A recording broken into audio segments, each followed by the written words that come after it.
Hello students, welcome to my channel physics किया। आज हम लोग डिस्कस करने वाले हैं MCQ questions on the electric field and the electric potential you can say. Okay, we will discuss 10 questions and this video will be beneficial for CBSE 12th students जो CBSE 12th class में पढ़ रहे हैं उनके लिए, और NEET aspirants जो हैं उनके लिए, और साथ ही साथ आईआईटी मेंस स्टूडेंट्स के लिए। तो मैंने यहाँ पर 10 क्वेश्चंस कवर किए हैं। आज की क्लास में हम केवल ये क्वेश्चंस ही नहीं करेंगे, साथ ही साथ इसके रिगार्डिंग और कौन कौन से क्वेश्चंस फ्रेम हो सकते हैं वो भी डिस्कस करेंगे। जैसे कि आपको पता ही कि आपका एग्ज़ाम आने वाला है 90 सीबीएसई स्टूडेंट्स के लिए 90 मिनट्स का एग्ज़ाम होगा, उसमें 45 क्वेश्चंस आएंगे। ओके, तो आपको काफ़ी जल्दी जल्दी करने होंगे वो क्वेश्चंस, बिकॉज 90 मिनट में अगर 45 क्वेश्चंस करने हैं तो इसका मतलब आप समझ रहे हैं 2 मिनट का एक क्वेश्चन है। तो आपकी स्पीड होनी चाहिए उसके लिए। तो स्पीड के लिए हमें बहुत ज़्यादा प्रैक्टिस करनी पड़ेगी क्वेश्चंस की, इसलिए मैं ये क्वेश्चंस लाया हूँ। तो चलिए स्टार्ट करते हैं अपना समय वेस्ट ना करते हुए। देखिए पहला क्वेश्चन क्या कह रहा है, select the incorrect statement regarding the electrostatic of the conductors. ठीक, इलेक्ट्रोस्टैटिक ऑफ द कंडक्टर्स के लिए कौन सा स्टेटमेंट इनकरेक्ट है ये बताना है। ठीक है ना। Inside the conductor electric field is zero, बिल्कुल सही बात है। ठीक है ना। अगर कंडक्टर है उसके अंदर इलेक्ट्रिक फील्ड तो भाई ज़ीरो होता है, और इलेक्ट्रिक पोटेंशियल की अगर बात करें तो वो कितना होता है, वो कांस्टेंट होता है। ई तो क्या होता है, वो ज़ीरो होता है, जबकि वी होता है कांस्टेंट, और वो कांस्टेंट कितना होता है, जितना सरफेस पर होता है। ठीक है ना। ओके, चाहे उसकी शेप कुछ भी हो उससे कोई फ़र्क नहीं पड़ता। अगर वो स्फीयर है तो उसके लिए वी क्यू बाई 4πε0 आर हो जाता है, आर इज़ द रेडियस। चलिए ठीक है, यानी कि ये सही है। हमें एक्चुअली बताना क्या है, इनकरेक्ट बताना है। At the surface of the charge conductor electrostatic field be normal to the surface at every point. बिल्कुल सही बात है। हमेशा जो इलेक्ट्रिक फील्ड लाइंस होती हैं they are normal to the field. जैसे नॉर्मल इस पर अगर मुझे ड्रॉ करना है तो यहाँ पर एक टेंजेंट ड्रॉ करूँगा, ये नॉर्मल हो गया, देखो 90 डिग्री। यहाँ पर एक टेंजेंट ड्रॉ करी, ये क्या हो गया, नॉर्मल हो गया। ये इलेक्ट्रिक फील्ड लाइन है। अगर ये पॉजिटिवली चार्ज है तो इलेक्ट्रिक फील्ड लाइन कितना एंगल बनाएगी सरफेस से, वो सरफेस से बनाएगी 90 डिग्री, राइट। ओके, ये पॉजिटिवली चार्ज क्या है, कंडक्टर है। तो ये भी बिल्कुल ठीक है स्टेटमेंट है। हमें बताना इनकरेक्ट है, तो ये अपना आंसर नहीं होगा। The interior of the conductor can have no excess charge in the static situation.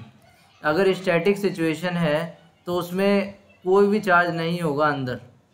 ठीक है ना, अंदर कोई भी चार्ज नहीं होगा। आप खुद सोचिए, अगर आपके पास ये कंडक्टर है, आपने कोई भी चार्ज यहाँ पर रख दिया तो क्या वो यहाँ रुकेगा, वो यहाँ नहीं रुकेगा, वो बाहर की ओर जाएगा, because charges are free to move in the conductor. तो ये चार्जेस में मैक्सिमम अभी क्या हो रहा होगा, मैक्सिमम रिपल्शन हो रहा होगा।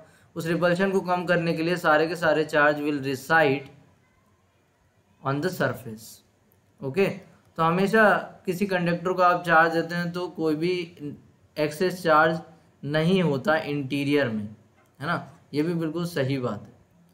ओके, हमें बतानी है इनकरेक्ट। 4 देखते हैं, electrostatic potential is variable throughout the volume of the conductor. ठीक, तो ये कह रहा है जो इलेक्ट्रोस्टैटिक पोटेंशियल है डेट इज वेरिएबल। अभी मैं पहले भी बता चुका हूँ, electrostatic potential is what, that is constant throughout the, चाहे इस पॉइंट पर पूछ रहा है कोई, या फिर इस पॉइंट पर पूछ रहा है, या फिर इस पॉइंट पर पूछ रहा है, या फिर इस पॉइंट पर पूछ रहा है, किसी भी पॉइंट पर पूछ रहा है, electric field will be zero inside the conductor but the potential is constant. Okay, जो पोटेंशियल होगा वो कैसा रहेगा, वो कांस्टेंट रहेगा। इसने यहाँ पर वेरिएबल दिया है तो ये इनकरेक्ट हो जाएगा। हमें इनकरेक्ट ही बताना था कि कौन सा होगा, तो ये दिस विल बी इनकरेक्ट। तो इसका 4th जो है ना वो आंसर हो जाएगा। चलिए अगला क्वेश्चन करते हैं हम लोग। तो ये I think it is clear to all. अगला क्वेश्चन देखिए क्या कह रहा है। अगले क्वेश्चन में a point a point charge q lies on the perpendicular bisector of a electric dipole moment of p if the distance of the q from the dipole is r, okay, then the electric field at q is proportional to what, है ना। हमें electric field की value बतानी है। हमारे पास एक dipole movement है, मान लीजिए डाइपोल मूवमेंट की डायरेक्शन इधर है जो कि p है। आपको पता है कि dipole movement is a vector quantity, है ना। जो इसका डाइपोल मूवमेंट की वजह से जो इलेक्ट्रिक फील्ड कहाँ प्रोड्यूस हो रहा है, बाइसेक्टर पर। बाइसेक्टर मतलब इक्यूटोरियल पोजीशन की बात कर रहा है, इक्यूटोरियल पोजीशन, है ना। तो इक्यूटोरियल पोजीशन इसकी क्या हो जाएगी, वो ये हो जाएगी इक्यूटोरियल पोजीशन, है ना, ये क्यू पॉइंट पर। तो इक्वेटोरियल पोजीशन पर जो इलेक्ट्रिक फील्ड का फॉर्मूला है, अगर आपको याद हो उसकी वेक्टोरियल फॉर्म, तो इक्वेटोरियल पोजीशन पर जो फॉर्मूला था वो था 1/4 pi epsilon naught, right, minus p vector upon क्या, r cube. R is the distance from the dipole movement to the point where you want to find out the electric field. हम यहाँ पर q point पर electric field find out करना चाह रहे हैं। तो आप देख सकते हैं ये नेगेटिव साइन यहाँ पर ये रिप्रेजेंट कर रहा है कि जो इलेक्ट्रिक फील्ड यहाँ पर प्रोड्यूस हो रहा है क्यू पर, वो पी की अपोजिट डायरेक्शन में है। लाइक इस तरीके से प्रोड्यूस होगा। जो इक्वेटोरियल इलेक्ट्रिक फील्ड है उसकी डायरेक्शन क्या होगी, पी के opposite, you can see here. ठीक, फिलहाल ये आर की प्रोपोर्शनैलिटी और पी की प्रोपोर्शनैलिटी पूछ रहा है। तो आपको दिख रहा है कि यहाँ पर E equatorial is inversely proportional to the are cube है, यानी हम लिख सकते हैं कि that is proportional to the r to the power -3, right. What about the p, p के तो प्रोपोर्शनल दिखाई दे रहा है मुझे यहाँ पर, तो E equatorial is directly proportional to the p, ठीक है। अगर केवल मैग्नीट्यूड की बात करें तो केवल पी के क्या आ रहा है, प्रोपोर्शनल आ रहा है। ये नेगेटिव साइन मैं आपको बता चुका हूँ, it is representing the E equatorial and the P R anti parallel. आप देख सकते हैं यहाँ पर जो इलेक्ट्रिक फील्ड है वो इस डायरेक्शन में है और जो डाइपोल मूवमेंट है वो इस डायरेक्शन में है, राइट। और अगर एक्सियल के लिए पूछता है तो एक्सियल के लिए भी आपको पता होना चाहिए जो इलेक्ट्रिक फील्ड है, एक्सियल पोजीशन कौन सी होती है, इस डायरेक्शन में कहीं पर। ये मान लीजिए एक्सियल है, एक्सियल पॉइंट है, ये पी पॉइंट है ना। यहाँ पे जो इलेक्ट्रिक फील्ड प्रोड्यूस होगा वो इसी डायरेक्शन में होगा जिस डायरेक्शन में डाइपोल मूवमेंट है ना, ई एक्सियल। और जो इसकी वैल्यू होती है ई एक्सियल की, आप सबको पता होनी चाहिए, ई एक्सियल, ये एक्स्ट्रा नॉलेज है, वैसे हम लोगों का आंसर आ चुका है, that is simply what, D, directly proportional to P and inversely proportional to the are cube, ठीक है ना, ओके। अगर एक्सियल के लिए पूछ लेता तो भी आंसर हमारे यही होते, बस डिफरेंस ये होता कि जो इलेक्ट्रिक फील्ड यहाँ प्रोड्यूस होगा इस जगह पर पी पॉइंट पर, उस वो in the direction of the P produce होगा, यानी कि पी और 2p 2 आ जाता है वहाँ पर 4 pi epsilon not R cube. अगर आपको फॉर्मूले याद हैं तो आप आसानी से क्वेश्चन कर सकते हैं, otherwise this will be difficult, okay. तो चलिए आगे बढ़ते हैं, ये सेकंड क्वेश्चन हो गया। थर्ड क्वेश्चन देखिएगा जरा क्या कह रहा है। थर्ड क्वेश्चन में a thin spherical shell of the radius क्या है, आर है। देखिए जो कोई भी अगर हम क्वेश्चन पढ़ रहे हैं तो पहले उसे समझना जरूरी है, तभी हम उसे सॉल्व कर पाएंगे। कभी कभी ऐसा हो पाता है कि हम केवल डेटा देख के क्या करते हैं, फॉर्मूला लगा के आंसर ले आते हैं, बट आपको सबसे पहली जो प्रायोरिटी होनी चाहिए वो क्वेश्चन समझना होना चाहिए कि क्या दे रखा है, क्या चल रहा है प्रॉब्लम के अंदर। तो देखिए जरा, a thin spherical shell of the radius R has the charge Q spread over its surface. आपके पास एक थिन क्या है, स्फेरिकल शेल है जिसकी रेडियस क्या है, आर है। उसके सरफेस पर जो चार्ज है वो कितना स्प्रेड है, वो क्यू चार्ज स्प्रेड है, ओके, यूनिफॉर्मली स्प्रेड है। Which of the following is most closely represent the electric field produced by the shell in the range of R 0 से लेके कहाँ तक, आर इन्फिनिटी तक। आर 0 कहाँ होगा, यहाँ होगा, R is equal to R यहाँ होगा, फिर ऐसे ही अगर आगे बढ़ते रहेंगे यहाँ कहीं आर हो जाएगा, फिर और आगे बढ़ोगे तो कहीं इन्फिनिटी आ जाएगा। तो कह रहा है कि सर जो इलेक्ट्रिक फील्ड प्रोड्यूस कर रहा है ये अलग अलग पोजीशन पे, यहाँ पे फिर यहाँ, फिर यहाँ, और फिर यहाँ पर, फिर यहाँ पर, और फिर यहाँ, फिर यहाँ। तो उसका इलेक्ट्रिक फील्ड का और आर का रिलेशन क्या है ये हमें बताना है। तो देखिए जब भी ग्राफ के क्वेश्चन आएंगे तो आपको ये पता होना चाहिए कि इसके रिगार्डिंग जो रिलेशन है वो क्या है।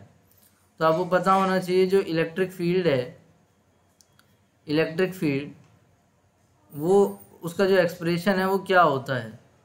अगर मैं आउटसाइड पॉइंट की बात करूं कि अगर जो आर है वो आपका क्या है, रेडियस से ज़्यादा है, यानी कि कहीं यहाँ इस पॉइंट पर लाई कर रहा होगा, मतलब स्फीयर से बाहर कहीं लाई कर रहा होगा, तो उसके लिए जो हमारे पास आता है ई की वैल्यू वो आती है 4 pi epsilon nought what R square.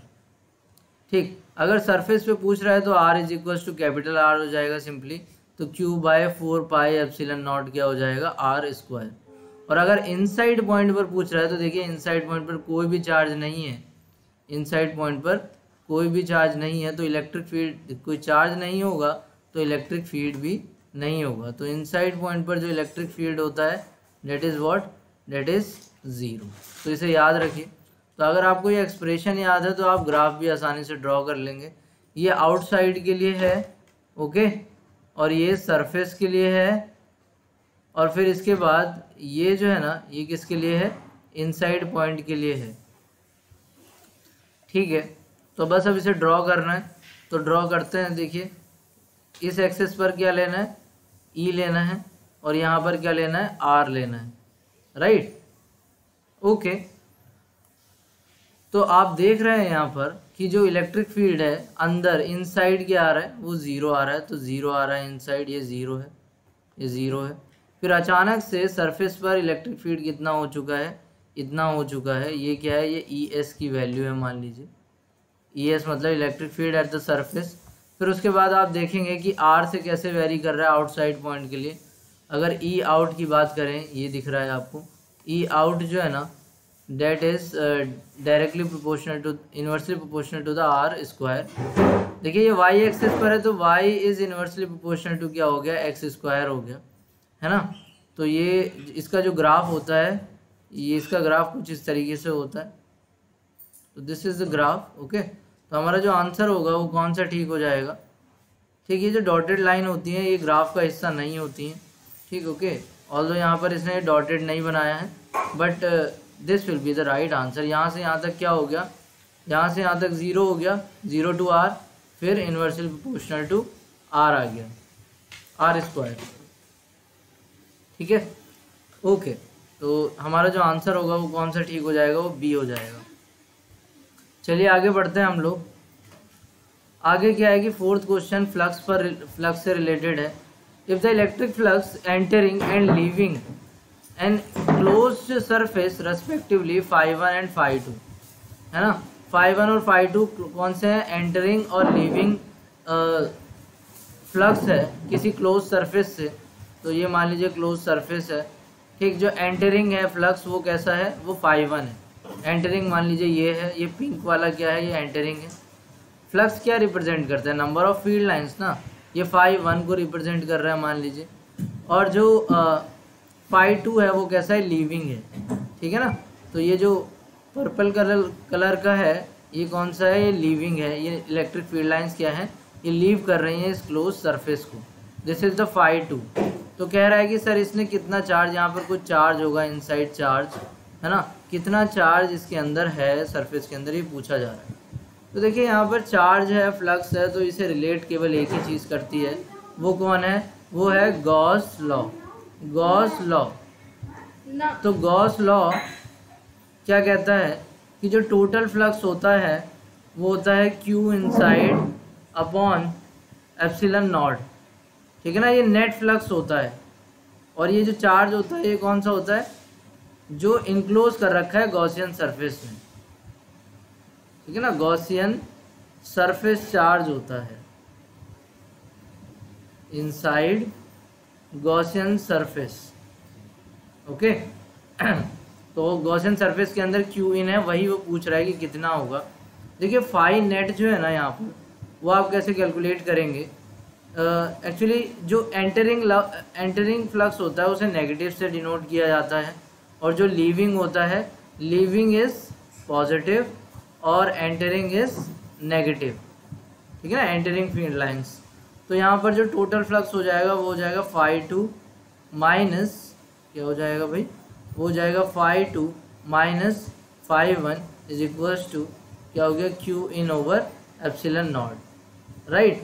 तो हमें क्या चाहिए था, क्यू इन चाहिए था ना, तो Q in is equals to कितना हो जाएगा, ये हो जाएगा सिंपली एप्सिलॉन नॉट φ2 माइनस φ1, ये हो गया। ये एप्सिलॉन नॉट इधर मल्टीप्लाई में चला जाएगा, बस और कुछ नहीं, है ना। तो this will be our answer, I think it is easy, okay. तो कौन सा आंसर इसका सही हो जाएगा, वो ए आंसर सही हो जाएगा इसका। चलिए ठीक है, आगे बढ़ते हैं हम लोग। देखिए फिफ्थ क्वेश्चन क्या कह रहा है।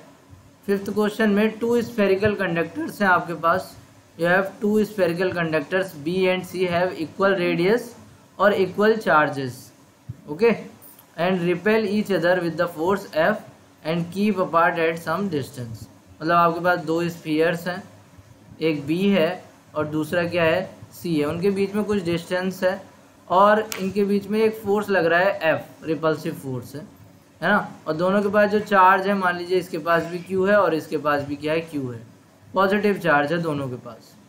बाद में क्या होता है, a third spherical conductor having the radius as the B, मतलब जो बी की रेडियस है या फिर जो सी की रेडियस है, क्योंकि इन दोनों की रेडियस क्या है, इक्वल है। तो ऐसा कोई स्फीयर लेके आते हैं हम लोग, क्या करते हैं हम लोग, एक नया अनचार्ज स्फीयर आप लेके आते हैं।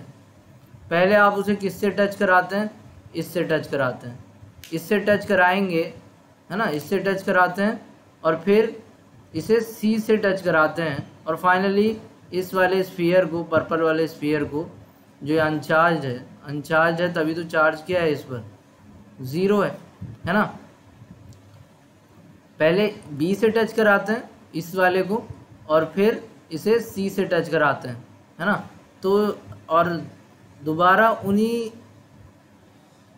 टच कराने के बाद बी और सी के बीच में कितना रिपल्सिव फोर्स लगेगा ये पूछ रहा है। मतलब अभी इन पर चार्ज क्यू है तो फोर्स कितना लग रहा है, एफ लग रहा है। लेकिन जैसे ही आप इसे अनचार्ज वाले को टच कराएंगे, किससे, बी से टच कराएंगे, तो चार्ज रीडिस्ट्रीब्यूट होंगे। तो अब जो बी पर चार्ज हो जाएगा वो कितना हो जाएगा बताएंगे आप, वो हो जाता है सिंपली इनका एवरेज।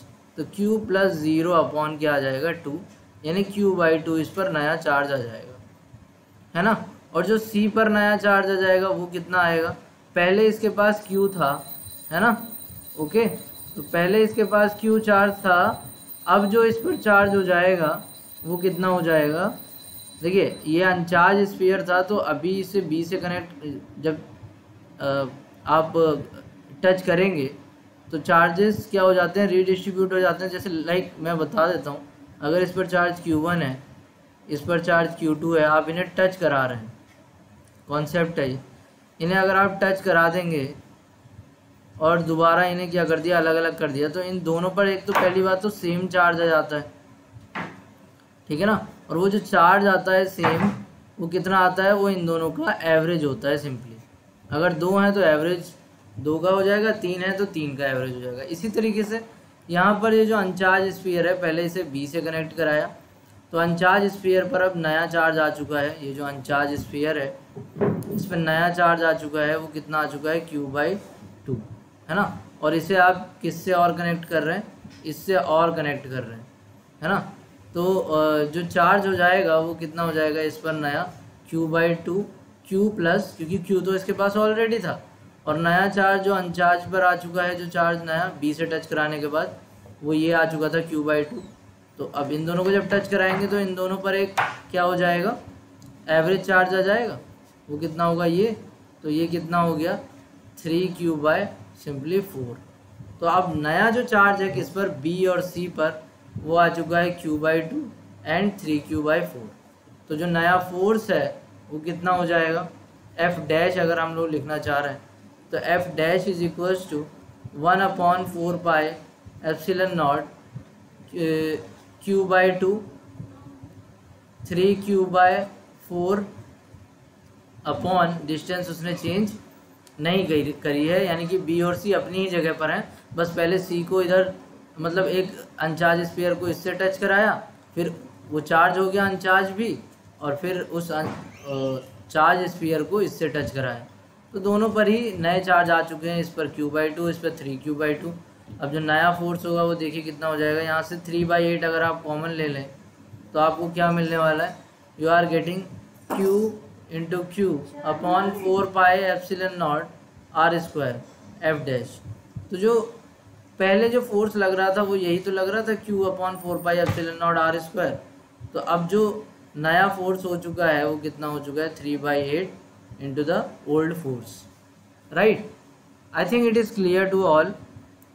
ओके, तो इसमें आंसर कौन सा हो जाएगा, डी हो जाएगा। कॉन्सेप्ट ये है कि आप जब भी दो स्फीयर्स को टच करते हैं तो उन पर एक नया चार्ज आता है, ये न्यू चार्ज है, और दोनों पर सेम न्यू चार्ज आता है, और उस सेम न्यू चार्ज की वैल्यू सिंपली क्या होती है, Q1 + Q2। बट इसके लिए ज़रूरी है कि ये दोनों कैसे होने चाहिए, आइडेंटिकल होने चाहिए। अगर आइडेंटिकल नहीं है तो फिर हमें अलग कॉन्सेप्ट उसमें यूज़ करना पड़ता है, और वो आगे इस तरीके का क्वेश्चन है।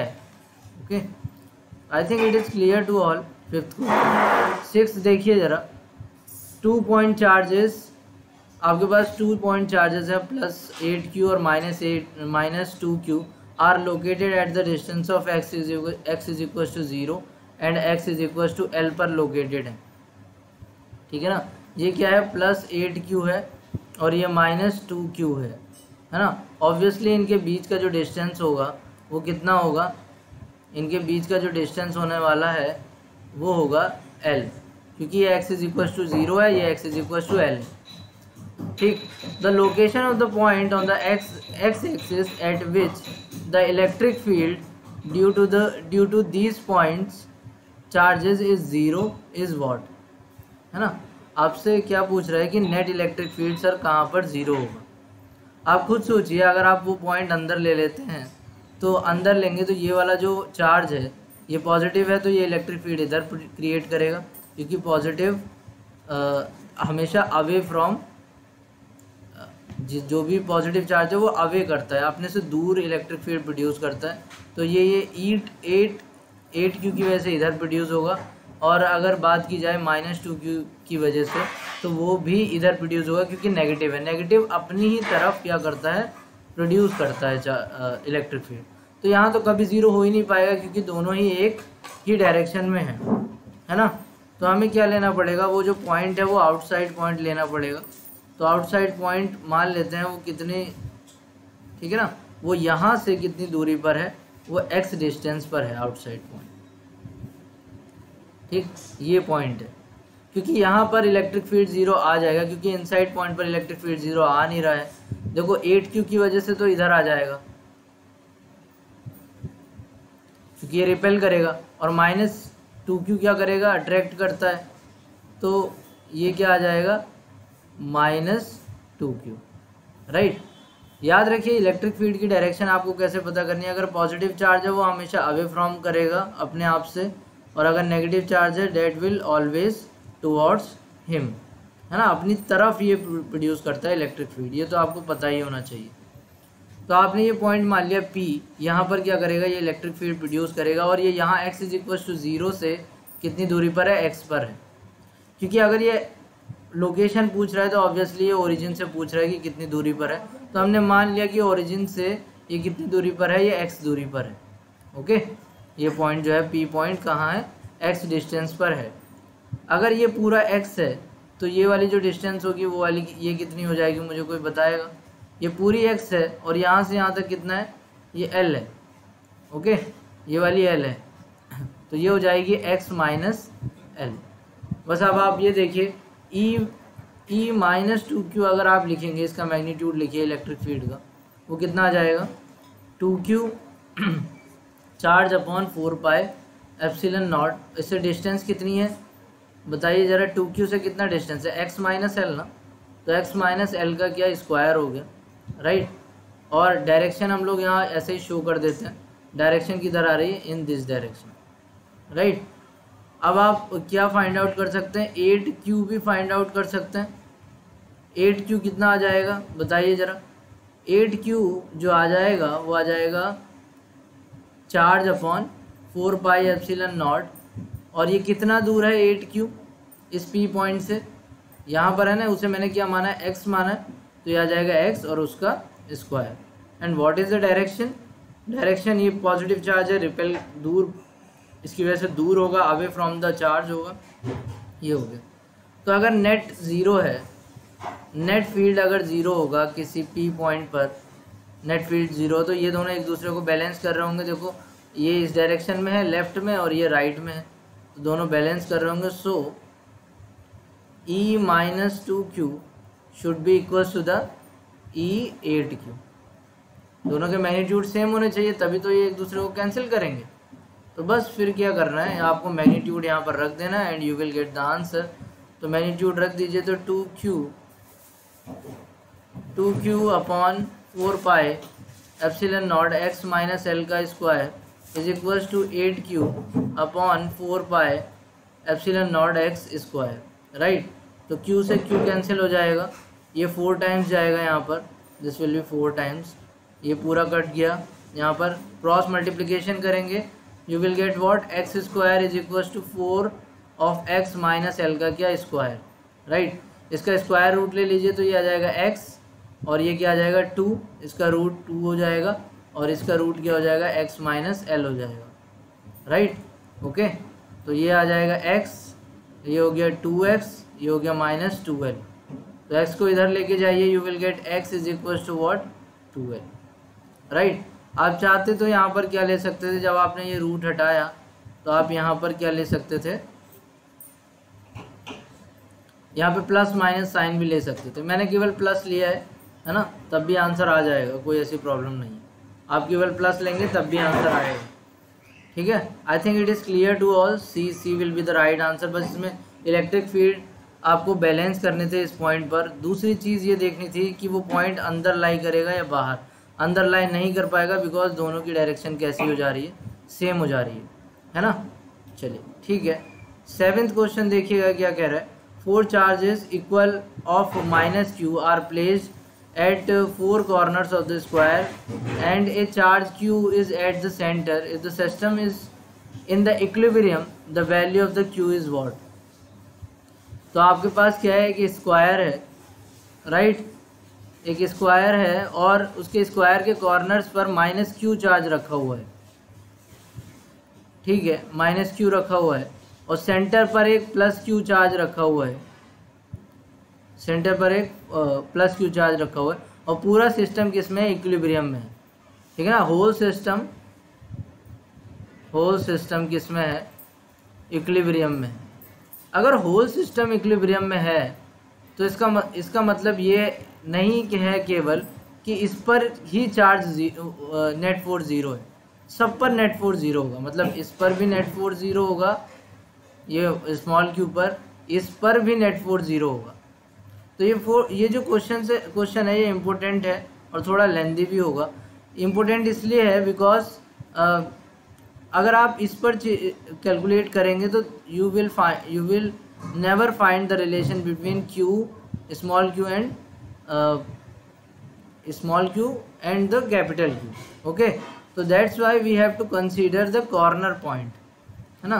तो कॉर्नर पर अगर आप इलेक्ट्रिक फील्ड देखेंगे तो देखिए कॉर्नर पर ये पॉइंट में P मान लेता हूँ, तो P पर इलेक्ट्रिक फील्ड जो प्रोड्यूस कर रहा होगा ये वाला, इसे एक बार और हम लोग बना लेते हैं इस वाले फिगर को। ओके,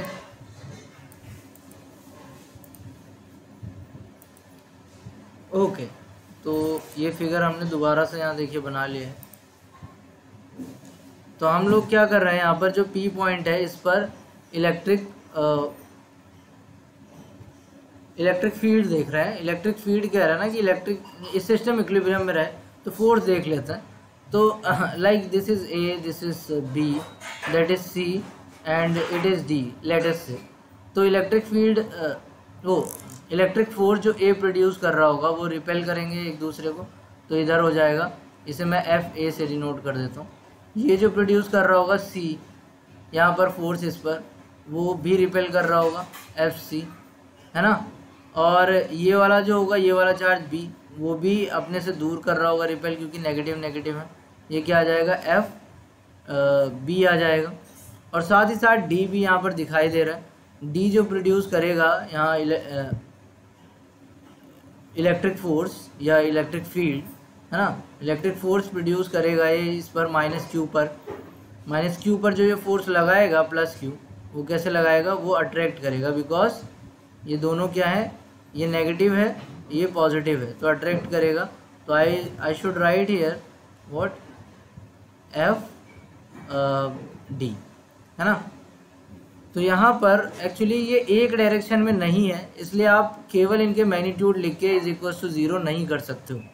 तो पहले रूल ये है कि इन सब को एक ही डायरेक्शन में लेके आओ, है ना। ओके, फाइंड रिजल्टेंट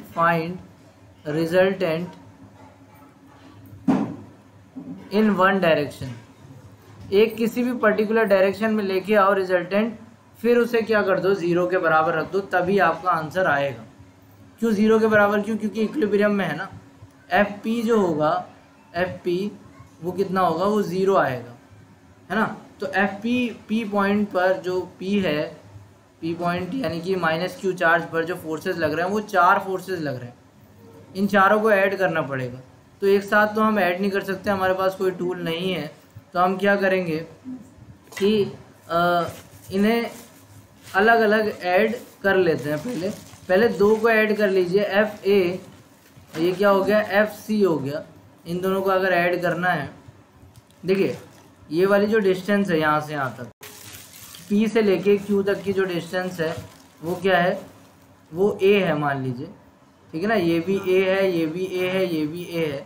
तो ये सारे A's हैं वो क्या है, मतलब लाइक अगर माइनस क्यू से माइनस क्यू की डिस्टेंस देखें तो वो इक्वल है, यहाँ भी माइनस क्यू से माइनस क्यू वो भी इक्वल है, चार्जेस की स्ट्रेंथ भी इक्वल है।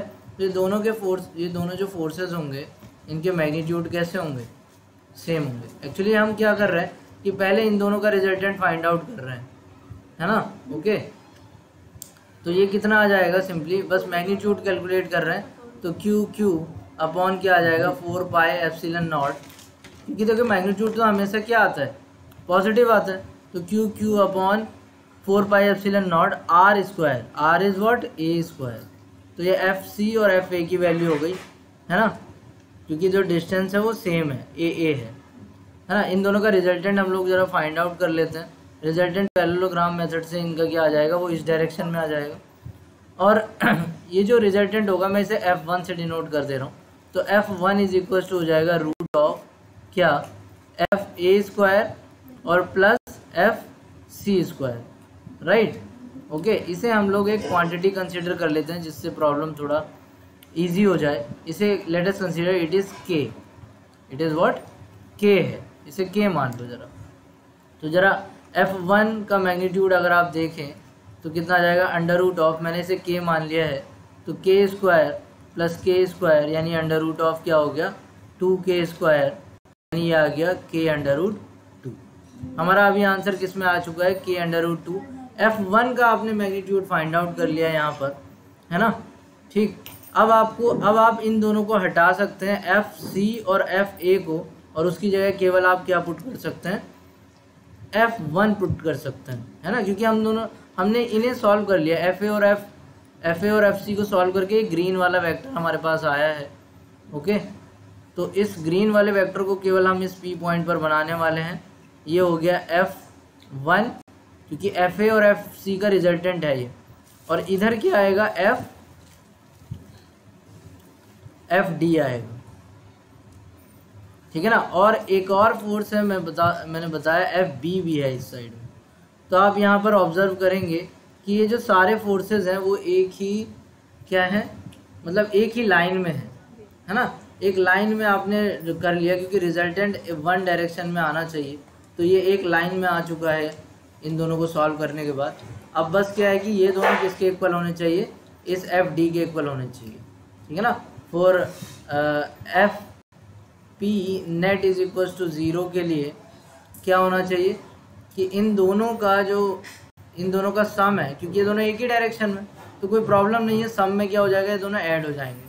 तो एफ डी का मैग्नीट्यूड इक्वल्स टू क्या होना चाहिए, F1 का मैग्नीट्यूड प्लस एफ बी का मैग्नीट्यूड। आप हमेशा ऐसा नहीं कर सकते, क्योंकि ये दोनों एक ही डायरेक्शन में, इसलिए हम लोग कर ले रहे हैं सर। आप देखिए ये दोनों एक ही डायरेक्शन में, है ना। ओके, एफ डी का अगर हमें मैग्नीट्यूड लिखना है तो डी देखिए ज़रा कितना दूर है यहाँ से, ये वाली जो डिस्टेंस होगी वो a/√2 होगी, है ना। इस वाले फिगर को मैं दोबारा से बना लेता हूँ जिससे आप देख पाएँ कि क्या चल रहा है। ये किया कॉपी और ये हमने दोबारा से यहाँ पर बना लिया ये, ठीक है। ओके, तो दिस इज़ लाइक दैट। तो एफ डी आप मुझे बताएंगे क्या होगा। एफ डी हो जाएगा, ये अट्रैक्ट कर रहे हैं, एफ डी का केवल मैग्नीट्यूड लिखना है तो क्यू इंटू क्यू अपॉन क्या 4πε0 स्क्वायर करते हैं हम लोग, है ना। स्क्वायर इस वाली डिस्टेंस का स्क्वायर करेंगे। यहाँ पर अगर पी डी की वैल्यू की बात करूँ वो हो जाएगी a/√2, ये आपको पता होना चाहिए, ज्योमेट्री है बस ये। तो a/√2 हो जाएगा ये, और इसका क्या हो जाएगा स्क्वायर, है ना, इज इक्वल टू f1 कितना था, वो k आया था अपना, k√2 आया था, है ना। और जो fb आया था, fb आप कैलकुलेट कर लीजिए, है ना। fb distance between this and that is what, that is a√2, है ना। तो fb भी कैलकुलेट हो जाएगा, वो हो जाएगा। हमें मैग्नीट्यूड लिख रहे हैं इसलिए साइन नहीं लिखेंगे, 4πε0 क्या आ जाएगा a√2 का स्क्वायर, है ना। ओके, तो इसका स्क्वायर कर लीजिए और ऊपर ये 2 √2 का 2 हो जाएगा था, तो 2 और ये q upon 4πε0 a² is equal to k√2। आपको पता है कि k की वैल्यू क्या है, ये थोड़ा लेंदी है क्वेश्चन, है ना, बट इम्पोर्टेंट है। 4πε0 और ये हो गया a और इंटू स्क्वायर कर लेंगे। तो आप यहाँ ऑब्जर्व करेंगे this is the k that is also your k, है ना।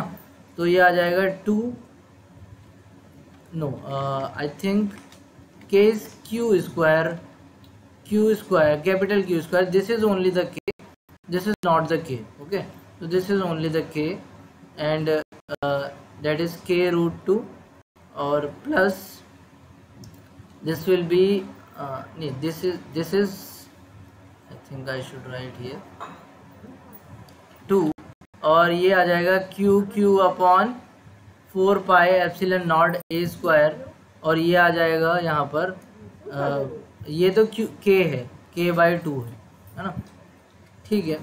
तो आपको फिलहाल q और q में रिलेशन चाहिए था।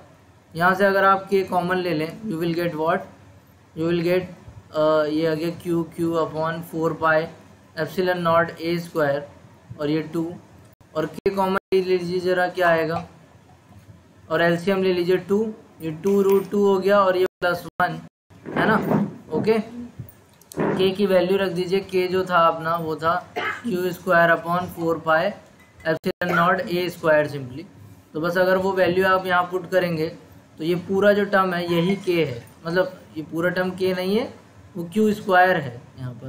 तो यहाँ q² अपॉन 4πε0 a² अगर पुट करते हैं आपको देखिए क्या मिलेगा, you will get what 2q upon 4πε0 a² is equal to k की वैल्यू क्या है, q²/4πε0 a² and this is 2√2। I think अगर ये आएगा अभी तो मैक्सिमम मार्क्स में आएगा क्वेश्चन, थोड़ा सा लेंदी है ये पॉइंट 2। तो देखिए यहाँ पर जो वैल्यू है ये कट जाएगी, यहाँ पर एक इससे पावर कट जाएगी ये, और ये पूरा कट जाएगा। तो आपको स्मॉल q की आई थिंक वैल्यू बतानी थी, right. What is the value of the small q, the small q is what are you getting, you are getting q 2√2 plus 1 upon what, upon 4। तो what is the answer, तो b will be the right answer, right, okay, b will be the right answer I think। okay, this is yeah, this is k, okay, that is k√2। तो we are getting B is the right answer. वैसे q क्या होना चाहिए, Q positive होना चाहिए और हमारा positive आ भी रहा है, that's why B is the right answer. Okay, ठीक है, ओके। ओके, तो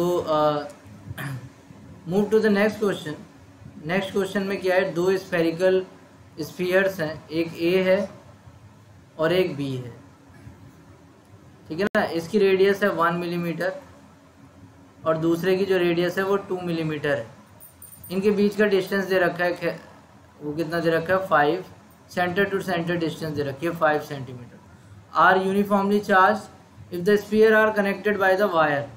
अगर ये जो स्फीयर्स हैं इन्हें क्या कर दिया जाए, ये बिफोर कंडीशन है, इन्हें एक वायर से कनेक्ट कर दिया जाए। आप किससे कनेक्ट कर रहे हैं इसे, एक वायर से अगर आप इसे कनेक्ट कर देंगे क्या होगा, तो इन दोनों के पोटेंशियल सेम हो जाएंगे, VA is equal to VB हो जाएगा या नहीं हो जाएगा। तो अगर ऐसा हो जाएगा VA अपॉन VB हो गया, तो VA का फॉर्मूला आपको पता ही है स्फीयर के लिए, KQ अपॉन R होता है। तो यहाँ क्या हो जाएगा, अगर इसकी रेडियस 1 मिलीमीटर है, इसे A बोल रहा हो इसे B बोल रहा हो, तो KQA upon A is equal to KQB upon B लिख दो। तो यहाँ से QA बाई QB की वैल्यू आपके पास आ जाएगी और वो कितनी आ जाएगी, A बाय B आ जाएगी सिंपली, राइट। तो इसका यूज़ करेंगे हम लोग। फिलहाल ये क्या पूछ रहा था, ratio of the magnitude of the electric field at the surface of the spheres, है ना। तो कनेक्ट करने के बाद आपके पास एक ये कंडीशन आ गई है। कनेक्ट करने के बाद हमेशा यही कंडीशन होती है, रेडियस और चार्जेस के बीच में जो कंडीशन होगी, इस समय